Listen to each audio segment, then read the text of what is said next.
hanyuma tubafite n'andi makuru atandukanye uyu munsi. Fata ku mavuta ubwa mbere yari yasubikishije urubanza, ariko uyu munsi noneho rwabaye. Turaza kumva kandi muraza kutubwira byagenze gute. Ndumva ko aya masaha byashobora kuba ko bazindutse. Hanyuma bamwita Sarongo, uyu nawe ni icyamamare kuri ubu ngubu, nawe ari mu maboko ataraye. Ese arazira iki? Turaza kubimenya. Nabonye umuvandimwe wanjye Peacemaker yakoze titiri ivuga ngo ngakabapfumu kashobotse. aho rero umuntu yize gukora headline koko akabapfumu kashobotse. Nasetse nawe ariko umuntu wa fake bya sana. Hanyuma rero n'ubundi tubafitiye ni muntu ki. Murabizi yuko ejo twabagejejeho abari guhangana mu matora ayizayobora igihugu gikomeye ku isi, Leta Zunze Ubumwe za Amerika. Ejo twababwiye rero muri ni muntu ki uwo bita Donald Trump. Uyu munsi baza kubabwira noneho wa mugore yitwa Kamala Harris, we ni muntu ki, birumvikana. Ibyo byose baza kuba tubiganiraho. Hanyuma rero imiterere y'ikirego ubundi cya The Ben na muri dosiye afata ku mavuta byo ni ibiki, turaza kubigarukaho Kadimani cyane. Ese biteye bite? Hanyuma asibyo n'ibindi byinshi cyane. Uyu bamwita n'umuhanzikazi wita Sunny wo muri Amerika yaje kwisanga mu ndirimbo ya Safi. Byagenze gute sasa? Ni umuhanzikazi wo muri Amerika, Siwezi. Yashyize hanze ejo Safi Madiba.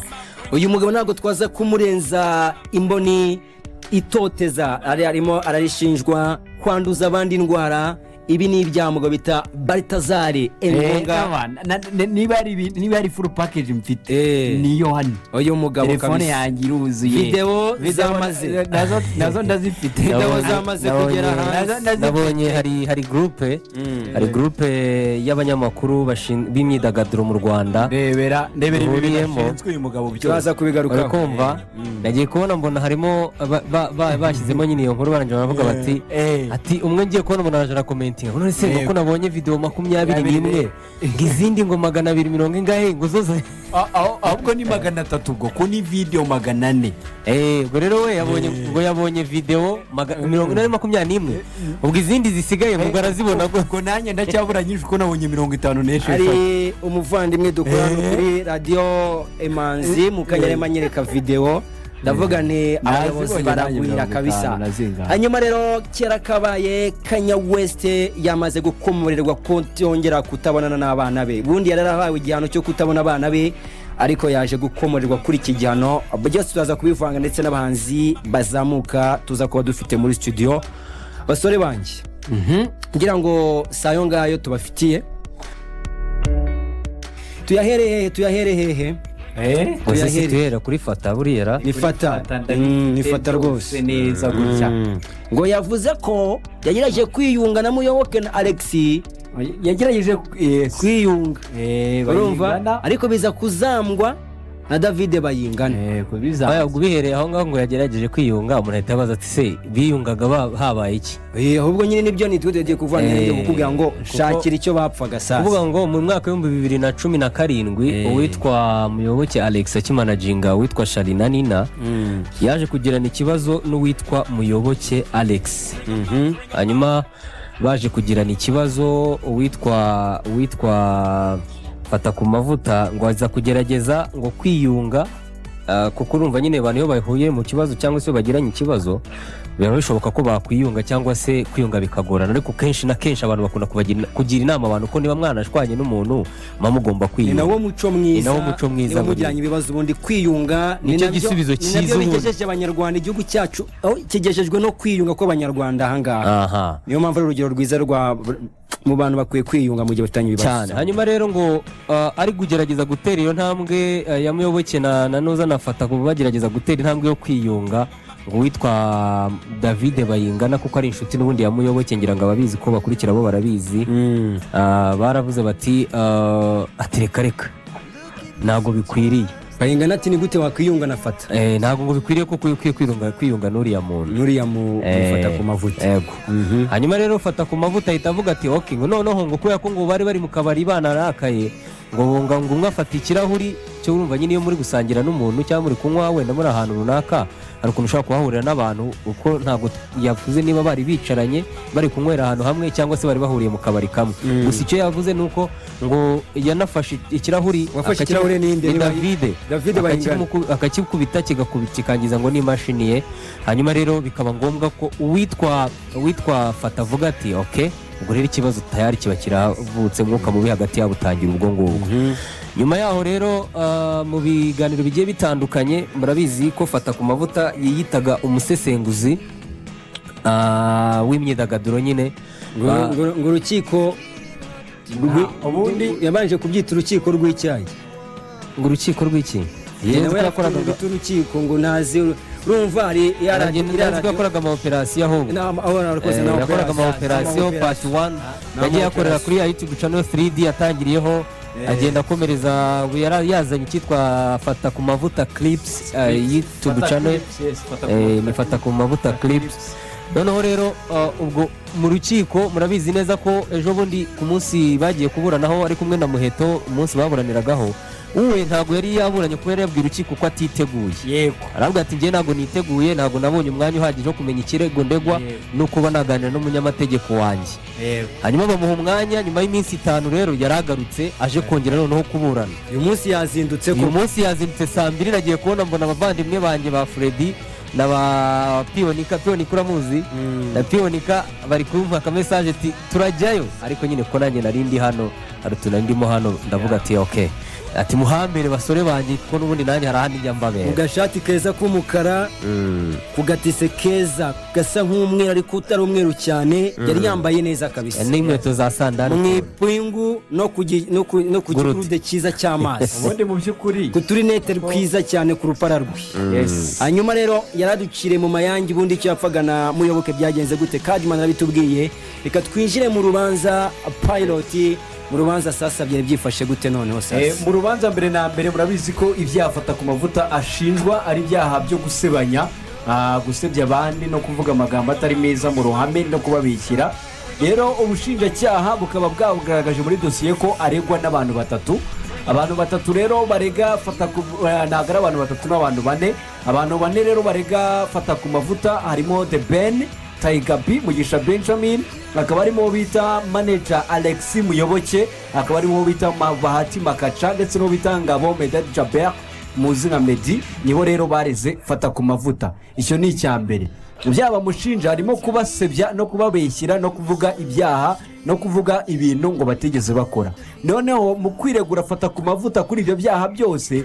yagiye asobanura ingingo ku yindi yavuze ko ribu rero ngo yamutegetse bwa mbere na mbere yavuze ngo ubundi ribu yamutegetse kuza kurana bwa mbere ngo yambaye imyenda iciwe abuzwa uburenganzira ngo nyamara imyenda icitse ngo nyamara Muheto bazanye ngo yarabatindije ngo kuko yarababwiye ngo banze banareke yitere make-up ngo we baramwemerera icyo ni icyambere Fata ku mavuta kandi avuga ko ribu imukurikiranye kurusha abamureze kuko n'igihe yigeze gufungwa azira ko yavuze ko ambasaderi ari yakuru atwite yafunzwe nta kirego cyatanzwe ngo ndetse nyuma byaje kugaragara ko yari atwite kuko ambasaderi ari yakuru yaje kubyara ikindi Fata ku mavuta yireguye yavuze ko yagwa Pondati wirirwa yita abantu abahutu ko we atigeze afungwa cyangwa se ngo akidegembya atigezwa akurikirana Fata ku mavuta yakomeje yiregura avuga kuri Bahati avuga ko Bahati Makacha icyo bapfa yamureze kumusebya mu ruhame nyamara ari we wamwibasiye ko amukoraho inkuru kugira ngo nawe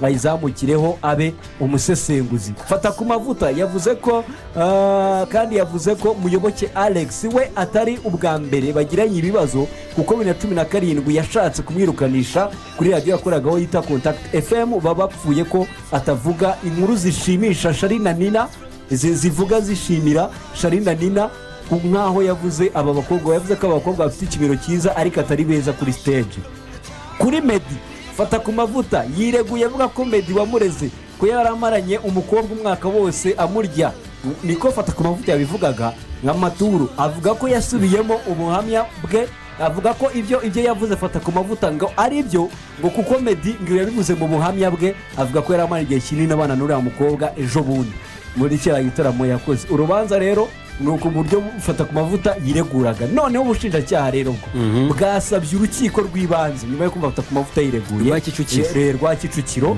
gutegeka ko Sengabo Jean Bosco uzwi nka fata ku mavuta akurikiranwa afunzwe iminsi 30 y'agateganyo kubera ko iperereza ngo kubyo akurikiranyweho rigikomeje, kandi ko hari uburyo bwiza bwo guhagarika gukomeza kubikora. Bwagaragaje ko kandi uyu mugabo yarezwe n'abantu batandukanye aribo babari nababwiye. Aba bose rero bari gafata ku mavuta ko mu bihe bitandukanye yagiye akora ibiganiro ku muyoboro wa YouTube ndetse akanakoresha urubuga rwa X mu gutanga ibitekerezo birimo amagambo agize ibyaha.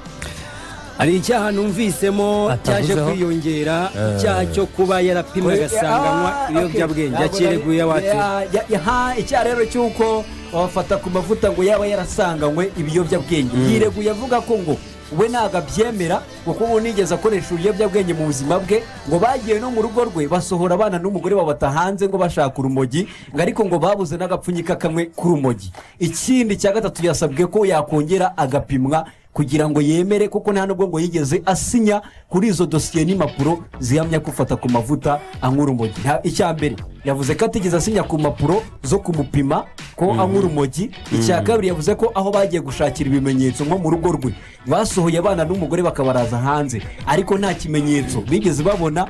Icya gatatu yavuze ko kugira bihamye neza yakongera agapimwa kuko we nta rumogi anywa. Ni ukuvuga we ngo biriya byuma bipima muri Rwanda Forensic Laboratory avuga yuko byamupimye ariko byo byemeza yuko bamusanzemo urumogi ndetse doze iri hejuru cyane, si byo kiri muri 298 ariko akavuga ati barambeshya sinigeze na rimwe ntesinya kuri izo sinigeze bitestinga. Ikibyemeza bazana urupapuro nasinyeho ko ngiye gupimwa yuko ibyo kuko ngo simbyemera. Icya kabiri bazanye ikizibiti kuko bagiye iwanjye mu iperereza bashaka urumogi, baraza abana hanze barabasohora bararubura. Icya gatatu nibongere bansubiremo bampimire ku mugaragaro babirebe. Ngayo ku birego byose n'abamureze bose yagiye abiregura. Hanyuma nibyo yavuze, ariko nanone ubwo ndagira ngo ibyo bavuze no mu rukiko uko babivuze, ariko natwe turi abanyamakuru turi n'abasesenguzi. Urumva njye na reporting ku rukiko rwagenze ngo nawe nyine n'abanyamakuru hano ibintu byo bikiri mu nkiko ngiye mu ndinde kugira icyo mbivugaho bisesengura. Ntabwo wabura wenda we niba ari kubisemo yewe niko mbibisemo kabisa. Ngere icyo nabivugaho nanjye me jihad nogeze nawe ntacyo bivugaho se cyangwa ngira icyo mvugaho twikomereze. Ngewe icyo nabivugaho nzabivugaho ari uko urukiko rwafashe umwanzuro. Hanyuma rero ngewe icyo navugaho ni ukugira ngo mbonereho no kubwira n'abandi bantu cyangwa se n'abandi bantu, kuko fata ku mavuta yari izina rikomeye mu myidagaduro hano mu Rwanda. Icyo ni kimwe, hari abantu bamufataga nk'icyitegererezo wenda bitewe n'uko ibyo yakoraga wenda, kuko buriya uru rugendo tuba tugenda twese tuzi ukuntu ruvuna. Iyo umuntu yaramutse ageze hari yahagera nabi yahagera neza apfa kuba ari hari ahantu nawe wifuza kuhagera. Hari indangagaciro bigusaba.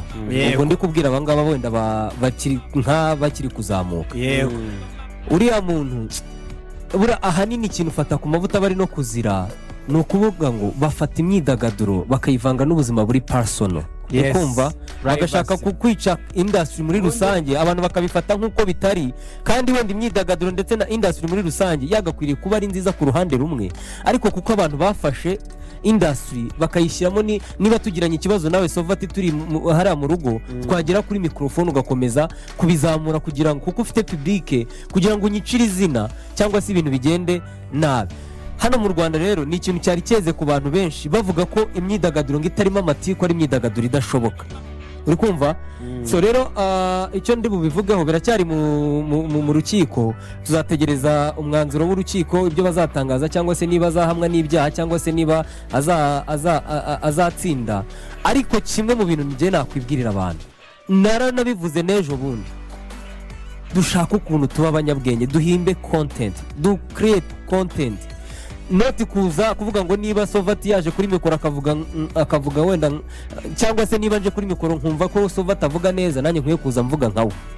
Niba hari ikintu cyiza Sovati yakoze nanjye nkwiye kuza nkikora nka Sovati. no dushake creative nyine dugishemo creation ucreating ikintu cyawe kugira ngo ibintu bigende neza rwose. urakoze cyane Kadumani. Tukiri ku bijyanye n'ifatwa ry'ibyamamare hano mu Rwanda nyuma y'uko Miss Muheto ari n'ubundi mu shinjacyaha ndetse no mu rukiko ndetse nyuma yafata ku mafoto tumaze gukomozaho ubu ngubu umugabo wamamaye cyane nk'umupfumu wari ukomeye ku rwego rw'u Rwanda uyu nta wundi twa Sarongo ari mu maboko nawe ataraye Pilot niba biri hafi mu magambo make cyane yuko batari batangira ni dosiye ntabwo irajyanwa mu rukiko ariko ari mu maboko ya RIB. ese RIB yamufatiye iki? yes niko bimeze rero. uyu nguyu rero azwi nk'umuganga gakondo ibyo benshi bakunda kwita abapfumu.